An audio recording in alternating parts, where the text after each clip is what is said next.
فلا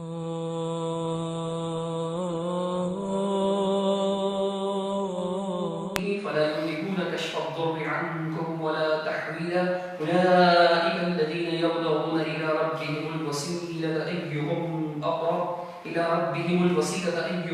أقرب ويرجون رحمته ويخافون عذابه إن عذاب ربك كان محظورا.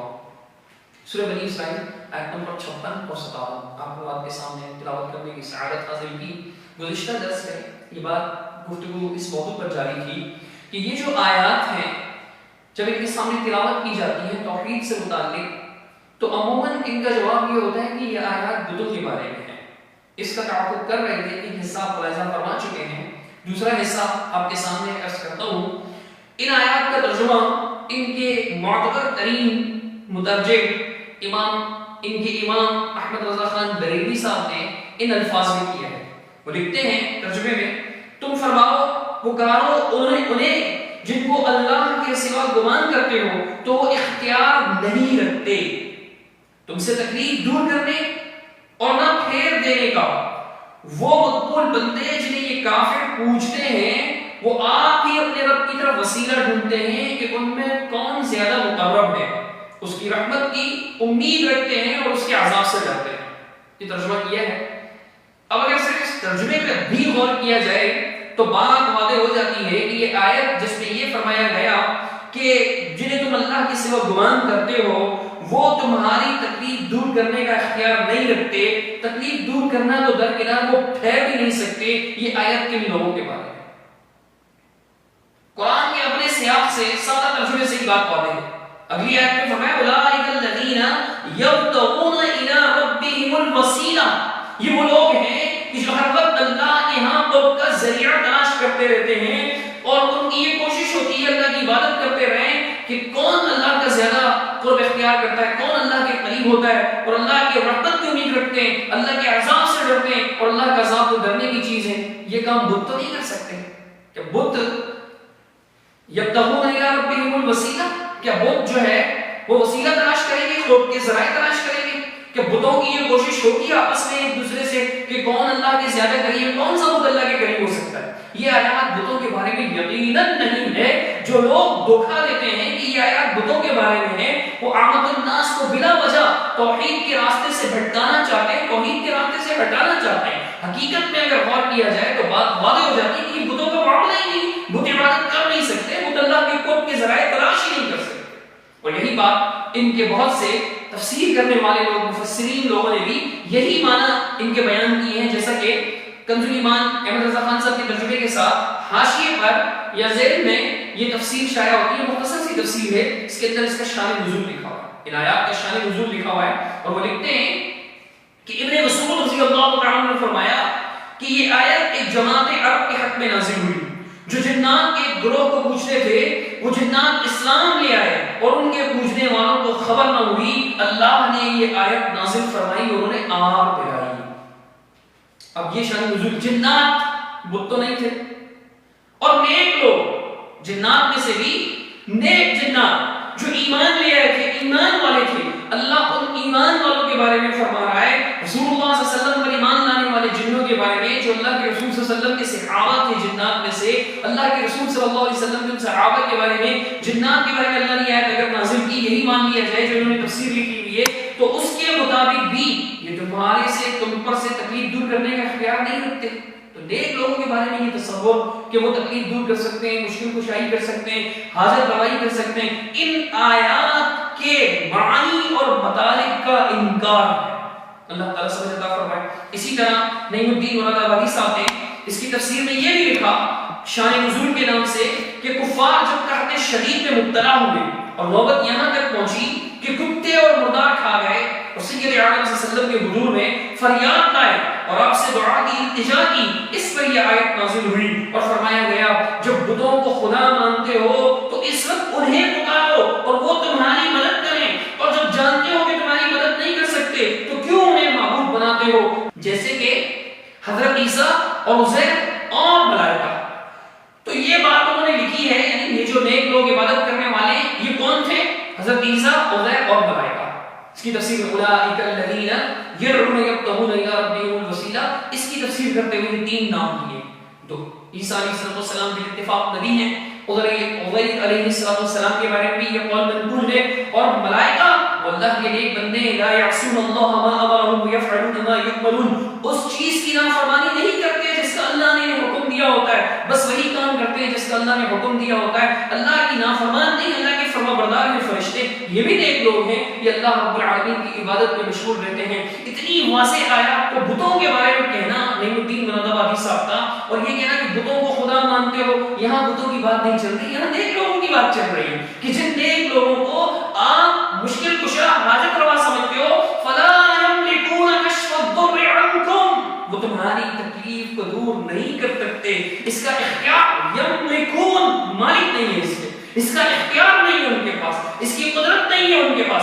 اللہ رب العالمین نے انہیں یہ قدرت عطا ہی نہیں فرمائی. یہ مفہوم آیت کا، لیکن آیت کے اندر بت کا لفظ لانا ان کی مجبوری ہے، چونکہ ان کے عقائد کے خلاف ہے یہ عقائد. یہ آیات اس وجہ سے یہ بتوں کی تشریحات ہیں. حالانکہ اگر غور کریں تو ان کی اپنی تفاسیر سے واضح ہوتی ہے بات کہ بتوں کے بارے میں نہیں ہے. جیسا بت عبادت نہیں کرتے، میں عرض کر چکا. اسی طرح ان کے پیر کرم شاہ صاحب الازہری سجادہ نشین اور بھیرا، جس کو یہ بھیرا شریف کہتے ہیں، ان کی تفسیر ضیاء القرآن، اس کی جلد نمبر 2 صفحہ 666 اور 68 میں جو تفسیر لکھی وہ میں آپ کے سامنے پڑھ کر سناتا ہوں. آپ ملاحظہ کیجیے کہ آیات بتوں کے بارے میں ہیں یا نیک لوگوں کے بارے میں ہیں. دیکھیے لکھتے ہیں، جب قریش کو قحط میں مبتلا کر دیا گیا تو انہوں نے بارگاہ رسالت میں حاضر ہو کر فریاد کی اور اپنی خستہ حالی کا تذکرہ کیا، تو یہ آیت نازل ہوئی اور اللہ تعالیٰ نے اپنے محبوب کو حکم دیا کہ ان سے دریافت کریں جن معبودوں کی وہ پرستش کرتے ہیں ان سے جا کر فریاد کیوں نہیں کرتے. پھر خود ہی بتا دیا کہ وہ بیچارے خود بے بس ہیں اور اس مشکل وقت میں وہ تمہاری کوئی امداد نہیں کر سکتے.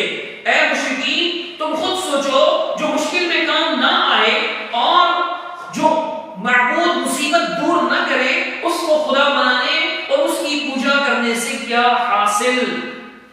یہاں زعمتم کا مفعول انہم آلہہ محذوف ہے، یعنی وہ یہ کہنا چاہ رہے ہیں کہ جو کہا گیا تريد الذين زعمتم، جو تم گمان کرتے ہو، کیا گمان کرتے ہو، اس کا مطلب یہ ہے کہ آلہہ گمان کرتے ہو.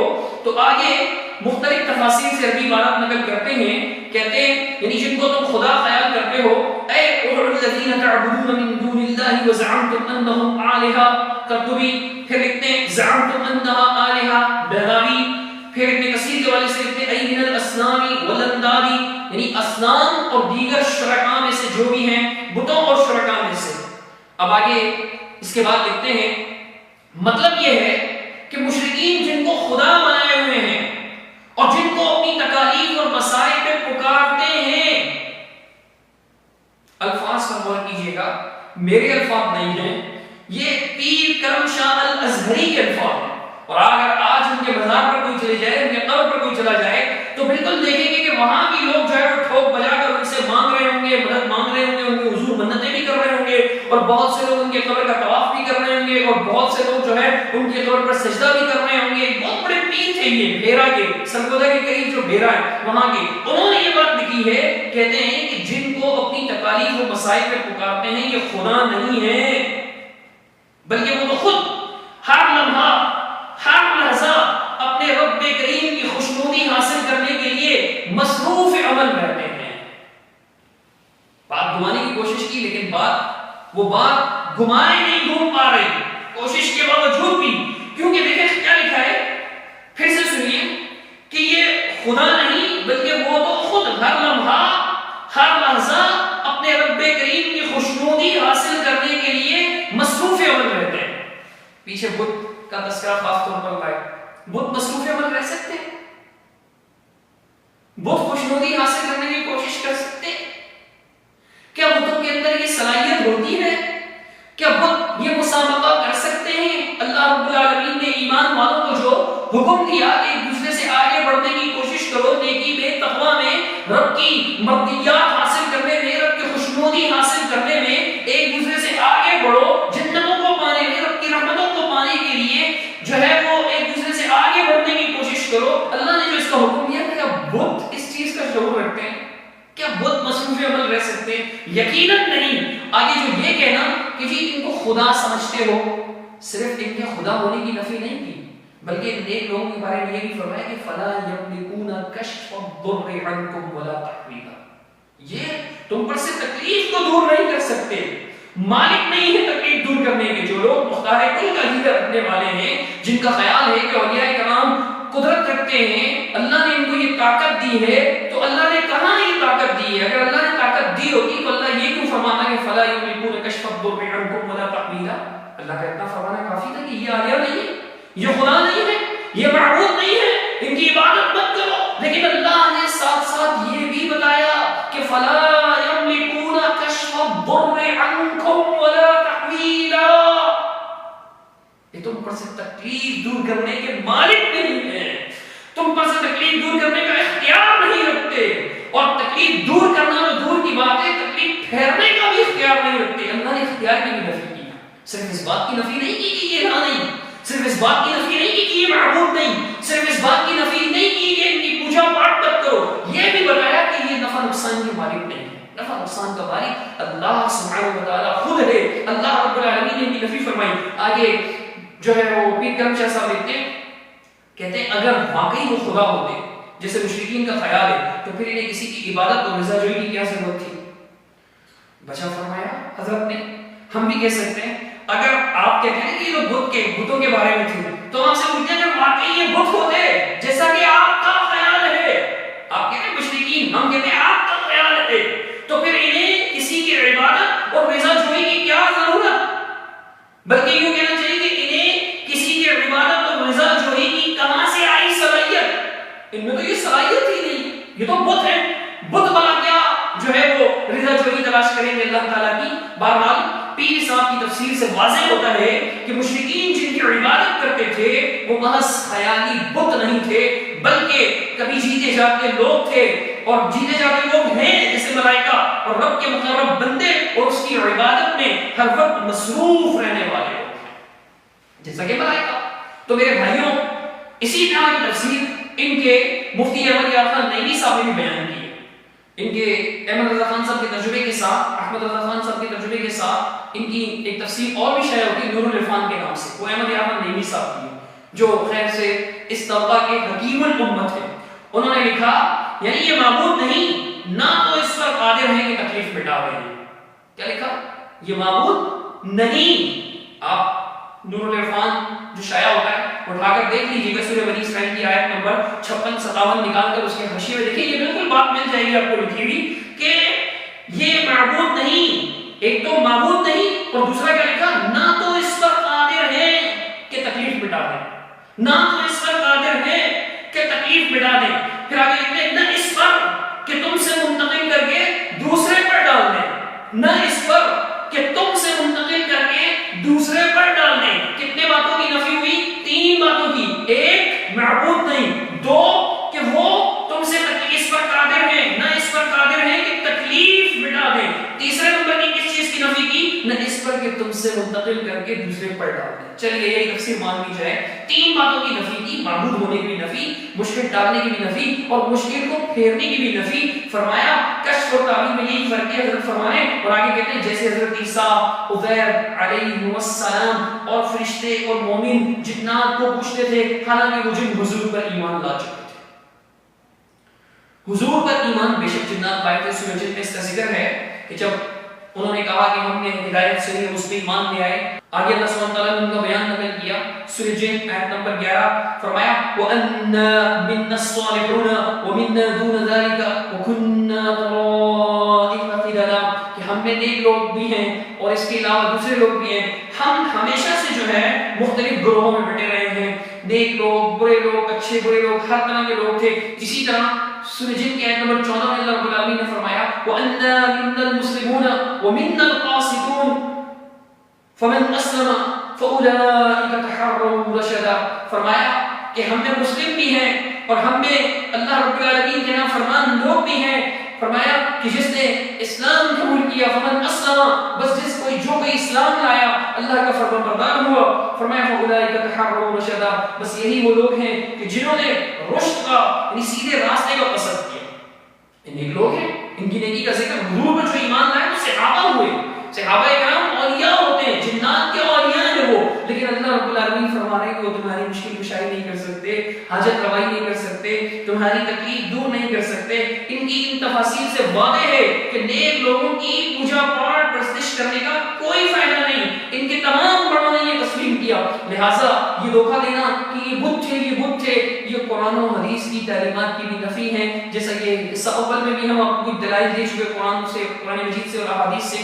اسی طرح ان کی اپنی تفاسیر، اپنی تصریحات کے بھی خلاف ہے. حتیٰ کہ کسی بھی بت کی ہسٹری اٹھائیں گے، جس بت کی پوجا کی جا رہی ہے، جس اونچی قبر کی، اس کے پیچھے سچے یا جھوٹے من گڑت قصے ہوں گے. اس کی سچی نیکی کا تذکرہ ہوگا، یعنی واقعی وہ نیک ہوں گے یا لوگوں نے ان کو نیک مشہور کر دیا ہوگا. ان کے واقعی کمالات ہوں گے یا لوگوں نے ان کے کمالات مشہور کر دیے ہوں گے. مثال کے طور پہ ہندوؤں کا معروف بت ہے کرشن کنہیا، معروف بت جس کی وہ پوجا کرتے ہیں. اس کے بارے میں کسی اور نے نہیں، ان کے امام اور ان کے اعلیٰ حضرت احمد رضا خان صاحب بریلوی نے اپنی کتاب ملفوظات میں، جو نوری کتب خانہ لاہور کی چھپی ہوئی، اس کے صفحہ نمبر 160 پر لکھا ہے کہ ایک واقعہ بیان کرتے ہوئے انہوں نے یہ بیان کیا. احمد رضا خان صاحب نے کہتے ہیں سب سنان شریف میں سیدی ابو الفتح کا وقت واحد میں 10 مجلسوں میں تشریف لے جانا تحریر فرمایا ہے. یعنی اس کتاب میں لکھا ہے کہ ابو الفتح تھے کوئی، وہ جی 10 جگہوں پر تشریف لے گئے تھے. کسی نے اس پر حضرت عرض کی احمد رضا کے سامنے کہ حضرت نے وقت واحد میں 10 جگہ تشریف لے جانے کا وعدہ فرما لیا، یہ کیوں کر ہو سکے گا؟ میں کیسے ہو سکے گا؟ ایک انسان ایک وقت میں 10 جگہ پہنچ جائے، یہ کیسے ہو سکے گا؟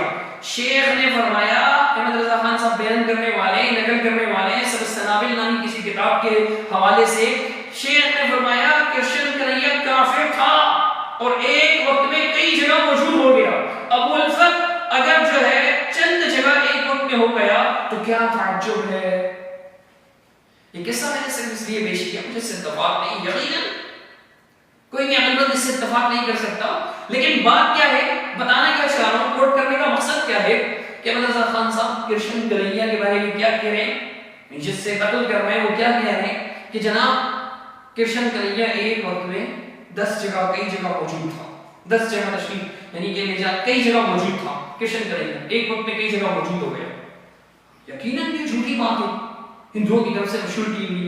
اب کسی بھی ہندو سے پوچھ لے، آپ کے غریب رہتا ہو، جاننے والا ہو، اس سے پوچھ لیں کہ فلاں بت کی پوجا کیوں کرتے ہو، فلاں کی، سب کی یہ لوگ باقاعدہ رامائن کے نام سے ان کی قصے موجود ہیں، ان کی کہانیاں موجود ہیں، جو سناتے ہیں، ان کی بڑی بڑی کرامتیں سناتے ہیں کہ بھائی یہ لوگ بڑے پہنچے ہوئے تھے، اس وجہ سے ان کی پرستش کر رہے ہیں، ان کی پوجا پاٹ کر رہے ہیں. تو محض خیالی بت نہیں تھے.